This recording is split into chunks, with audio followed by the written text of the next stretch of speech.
everyone. Welcome to another episode of It's Crystal Clear, a show designed to tell you where your money is going instead of always wondering where it went. My name is Felicia Young, and I am so thankful that you are here, and thank you for allowing me to help you with your journey towards financial freedom. So today's episode is called Period. In this episode, I will go deeper into the subject of credit and how to use it to benefit your life, not be abused. Period. So when you were in elementary school, I'm sure you learned about punctuation marks. Punctuation marks are marks that indicate how a piece of written text should be read. So you have a question mark that's used in a sentence where there is a question of uncertainty or doubt.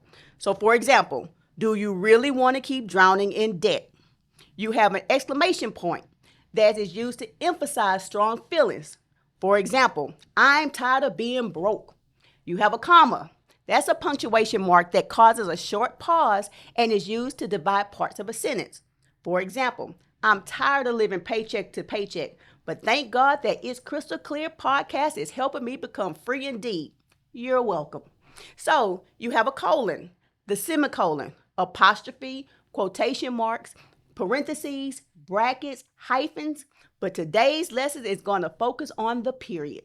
So a period is a punctuation mark that is used to end a sentence. It signals that the sentence is finished. It signals that the statement is final. It signals that there really isn't nothing else to be said. Period. In a previous episode, we touched on the subject of credit and how you can use it to fund your dreams. Today, we're going to dive a little bit deeper into that subject. So credit, what is it exactly? Credit is an agreement that you make with a lender to allow you to purchase something of value now with a promise to pay for it in the future, usually with interest. Some common types of credit are credit cards, car loans, student loans, payday loans, mortgages. So if used correctly, having access to credit can allow you to purchase things of value that would normally be difficult to save for, like a mortgage. But somehow over the years, having access to credit has been abused and has been mismanaged. A recent study says 3 out of 5 Americans are in credit card debt, with 28% going deeper into debt every month because they won't stop swiping and can't afford the monthly payments. And a good portion of those says that it may take 5 years or more to pay off the balance because of minimum payments, interest, and late fees. Now let's take a closer look at this. So say 5 years ago, you purchased a pair of shoes that you just had to have that end up being so uncomfortable and you only wore them 1 or 2 times. And you had to get an outfit to match that you only wore once or twice to go on the date night on the town with the person that you just had to spend time with. And you charged it all on your credit card. So we're going to say it was $500. So you didn't want to come off $500 at one time. So you started making monthly minimum payments and made the minimum payment on your card for 5 years. And we're going to say the interest rate was 15%. So after 5 years, for that one night of fun, you would have paid $713.50. You don't wear those shoes no more, can't fit that outfit, and you broke up with the person that you had to have big fun with. The question is, was it worth it? In this new season, I want you to only use credit as a means to fund big ticket items, like a home, or an affordable car, or your new business. And for the other things that you need or want, I want you to save for it. And I want you to only pay the price that it costs, period. So in order for you to get to that point, you have to do what I keep telling y'all to do over and over again. Write down what goals you want to achieve. So what do you want to be? What do you need to be a part of your future that you have to have credit for? So is it a home? That's affordable. Is it that car? That's affordable. Is it a new business? What major item do you want to purchase in your future that you need credit for? So now that you know what you want in the future, you need to face the steps to get there now. So the first thing is to get a copy of your credit report. Every year, you're able to get a free credit report through annualcreditreport.com. Once you get it, I need you to review it. Verify that the information is correct. If it's not, Send a letter to the 3 credit bureaus asking them to investigate and validate that information. The creditors have 30 days to provide proof that the debt is yours. If they don't, the credit bureaus can remove this debt from your credit report. When you do this, do not just say that the debt isn't yours or the debt is fraud. The bureaus can easily verify all of that information.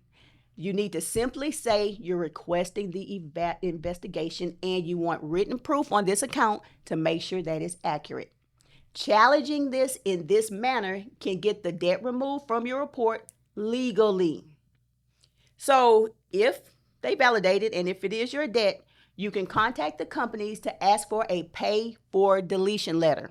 That's asking them to accept an amount that you're able to pay in order to get the negative mark removed from your credit report. So do this for every single negative item that's on your report.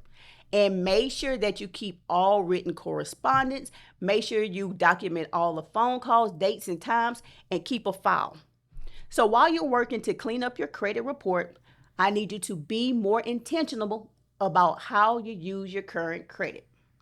I need you to swipe with intention. Quit using your credit card to purchase items that you can easily save for. If you need a new pair of shoes, make time to budget and save for it. You reduced your latte factor, so you should have extra money sitting in an interest-bearing account that can pay for it. If you're trying to build up your credit score, I need you to swipe with intention. Fill up your car with gas, and when the credit card bill comes, pay it off. Do not let the payment get 30 days behind. That's defeating its whole purpose. So not only is it dropping your credit score more, but you're paying extra for gas because interest are paying over the time and late fees. I need you to be intentional about swiping. Pay your credit card bills and any loans that you have on time, every time. A late payment can stay on your credit report for 7 years. Who got time for that? In the previous episode, you already learned to make time to review your bills and to budget your money every single week. So why would you spend time doing that? To be late on a bill that will be on your credit report for 7 years. If you want to reach your financial goals, I need you to make time to pay on time, every time, period. So you want to purchase a home or a car or start a business. You have to put yourself in the shoes of the lender who will say yes or no to your request. So once you know what they'll be looking for on their end, you can start now to make sure that you're the file that they're looking to approve. So remember in the previous episode, I said that lenders loan money with certain interest rates, which is based on how much of a risk they feel that you are. So lenders, they usually look at something and use something called the 5 C's of credit to determine if you will get a loan or not. So the 5 C's are character, capacity, capital, collateral, and conditions. So character, this is your reputation and this is your credit history. They're going to pull your credit report that you're taking time to clean up. So they're going to look at your payment history. They're going to look at your outstanding debts. They're going to look at your credit score. They're going to look at past bankruptcies. They're going to look to see if you had any foreclosures or if you had any liens or judgments. So this is a critical factor because it helps the lender to determine if you're a safe risk or not. Number 2 is capacity.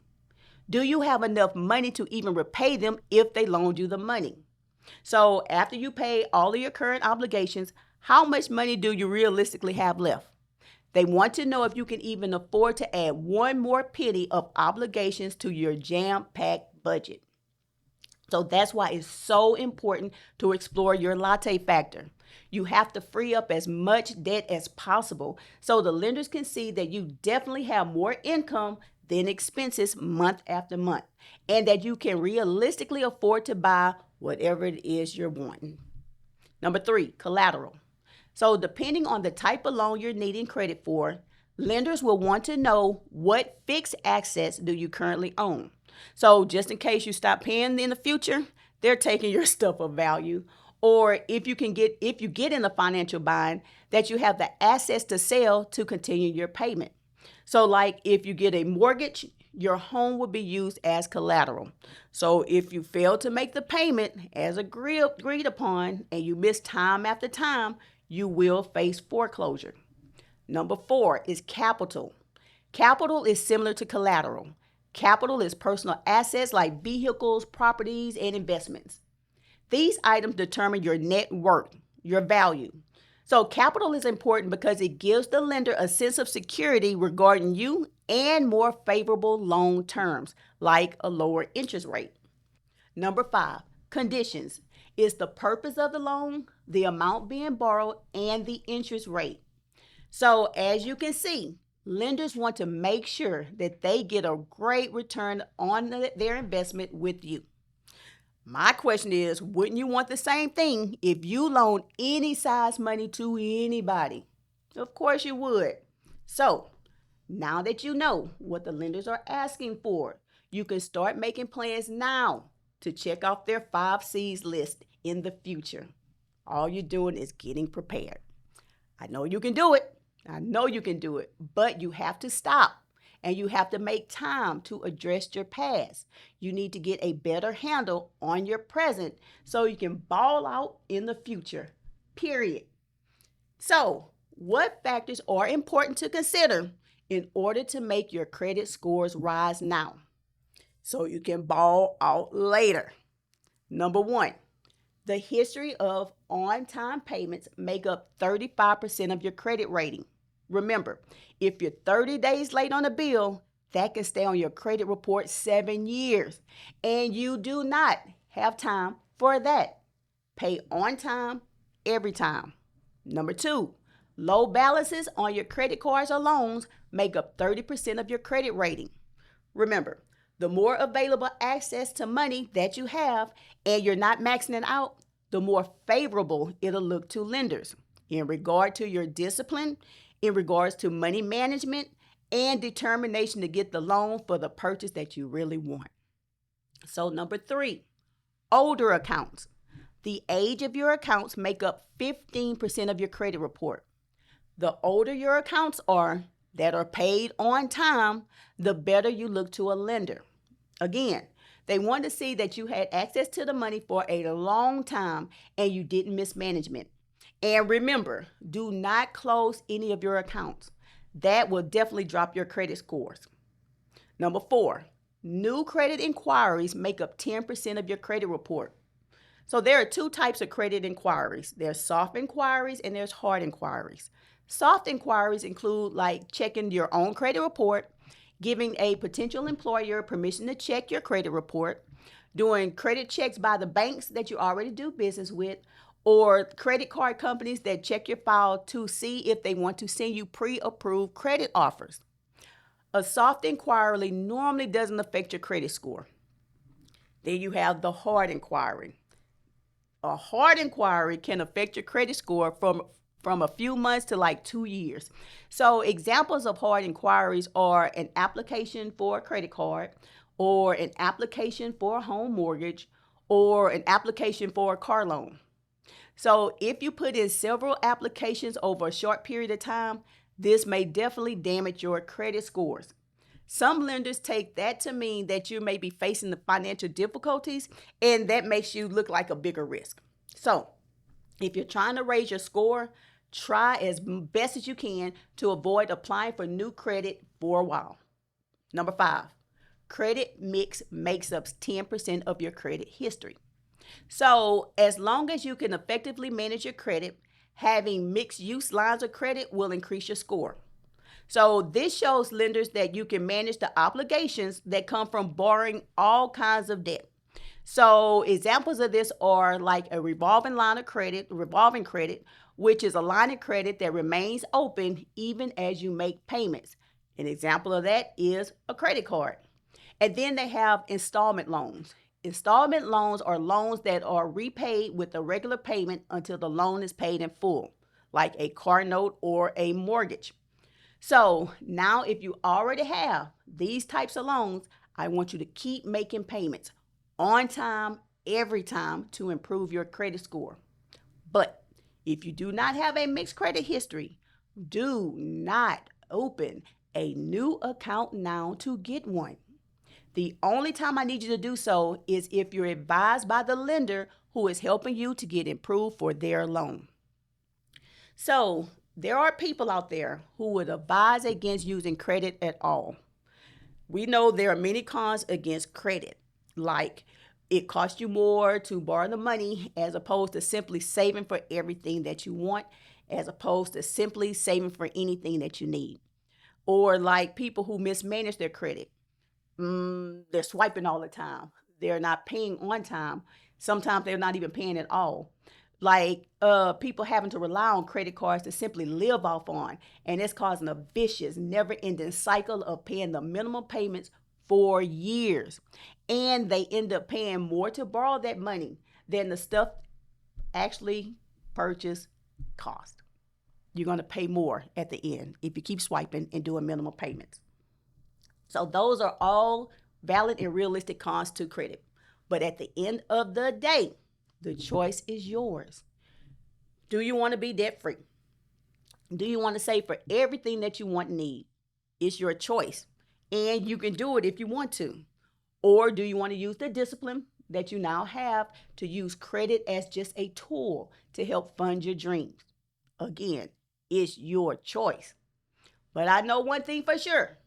You will no longer be bound by credit card debt. You're going to pay every bill on time, every time. Paying a bill every month for something you purchased years ago that you may not even have, or that's broke, or you don't need no more, that's not what you're going to do anymore. Period.